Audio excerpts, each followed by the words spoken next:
Hello children, welcome to biology class. Today we are discussing the lesson Microbes in Human Welfare. This chapter is the last chapter of the unit Biology for Human Welfare, and today we will discuss about some useful microbes, how microbes helps for the well-being of humankind. You know some of the examples like yeast and all, but in this session, in this chapter, we will discuss in detail about some of the useful microbes. Let's start the class. We know that microbes are diverse, isn't it? Include protozoa, bacteria, fungi, microscopic plants, viruses, viroid, and also prions.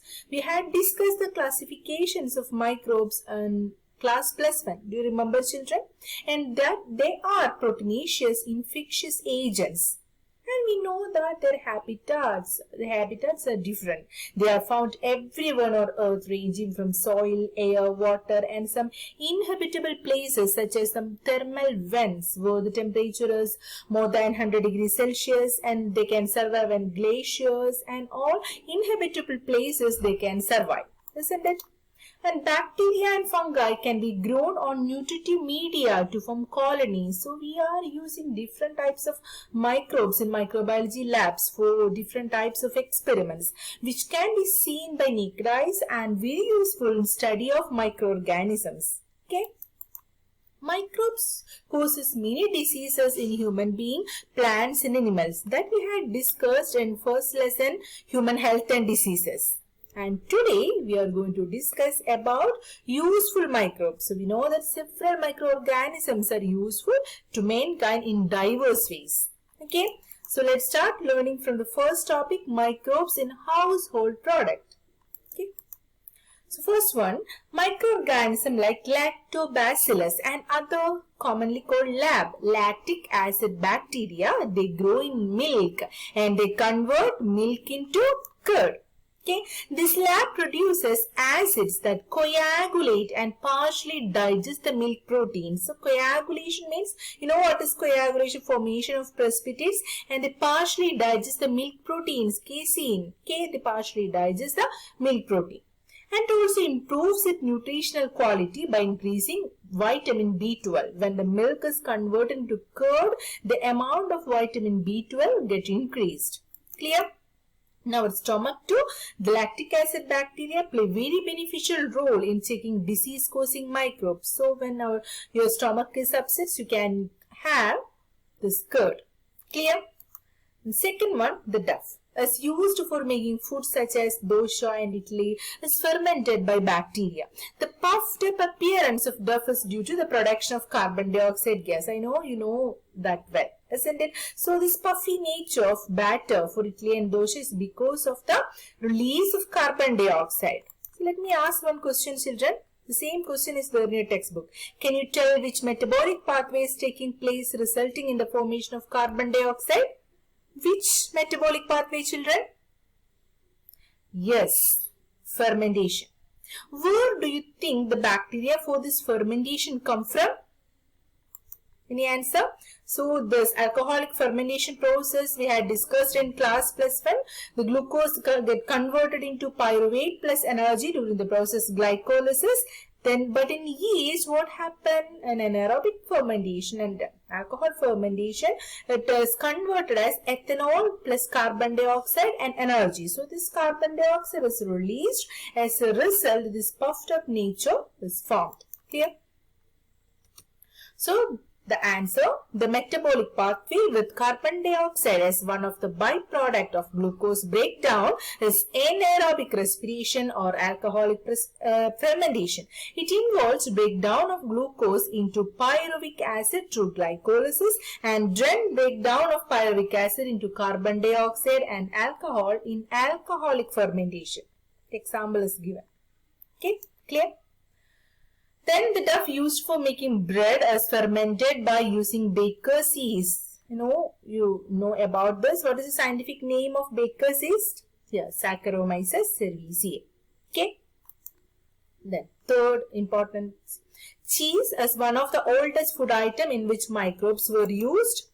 And one of the important category of cheese is Swiss cheese. It is very delicious, and we can see large holes on Swiss cheese. These large holes are because of the production of large amount of carbon dioxide by a bacterium named Propionibacterium shermani. Children, keep it in mind. You can't see any question paper without this question. Okay, so Swiss cheese are produced by a bacterium, and large holes in Swiss cheese are due to production of large amount of carbon dioxide by a bacterium called Propionibacterium shermani. Okay, and another delicious cheese, that is Roquefort cheese, is ripened by growing a specific fungus named Penicillium roqueforti on them for a particular flavor. Clear? Then next one, microbes in industrial production. A number of products such as beverages and antibiotics involve use of microbes. Production of large scale requires growing microbes in very large vessels called fermenters. So in our textbook, you can see the diagram of fermenters. So the same diagram I given here. Okay. So what do you mean by fermented beverages? Yeah, Saccharomyces cerevisiae was used for bread making and commonly called brewers used for fermenting malted cereals and fruit juices to produce beverages like wine, beer, whiskey and rum.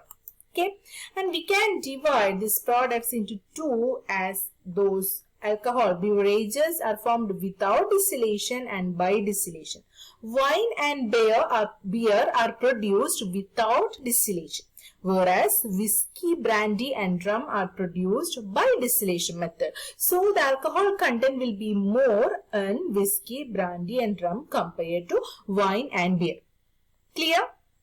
Because wine and beer are produced without distillation, whereas whiskey, brandy and rum are produced by distillation method. Clear? Then about antibiotics. In our class, we had discussed the discovery of antibiotics by Alexander Fleming. Do you remember? It was an accidental discovery, isn't it? While he was done experiment in Staphylococcus and he found penicillium, and penicillium was used from the Second World War onwards. Okay. So we know that antibiotics. What do you mean by antibiotics? The term antibiotics means against life. That means it against harmful microbes, isn't it? So we know that they are chemical substances produced by some microbes and can kill or retard the growth of other microbes. Okay, can kill harmful microbes. That's why the term against life. In Latin, antibiotics means against life. Okay, so we know that penicillin was first antibiotic to be discovered. Antibiotics have improved our capacity to treat different types of deadly diseases such as plague, whooping cough, diphtheria and leprosy. The next importance, chemical, organic acids, enzymes and other bioactive molecules are commercially produced by microbes. Okay, let's have a look at that. First one, chemicals. Fungus named Aspergillus niger produce citric acid. Okay. Then from bacterium, Acetobacter aceti, Clostridium botulinum, Lactobacillus, from them we can produce acetic acid, butyric acid and lactic acid respectively. And Saccharomyces cerevisiae produce ethanol. Okay. Then enzymes. First one, lipase. Lipases are used in detergents, okay, in detergent formulations and are helpful in removing oily stains from the laundry. And we are using Aspergillus niger. Aspergillus niger can produce this enzyme lipase commercially. Okay. And you must have noticed that bottled fruit juices bought from the market are clearer as compared to those made at home. Isn't it? This is because the bottled juices are clarified by the use of pectinases and proteases and is produced by the bacteria Aspergillus niger. Okay. Then another important enzyme, streptokinase. It is produced by bacterium Streptococcus and modified by genetic engineering is used as a clot booster for removing clots from the blood vessels of patients who have undergone myocardial infarction, okay, leading to heart attack. Okay, so we can use this streptokinase as growth booster, and the streptokinase is produced by the bacterium Streptococcus. Clear?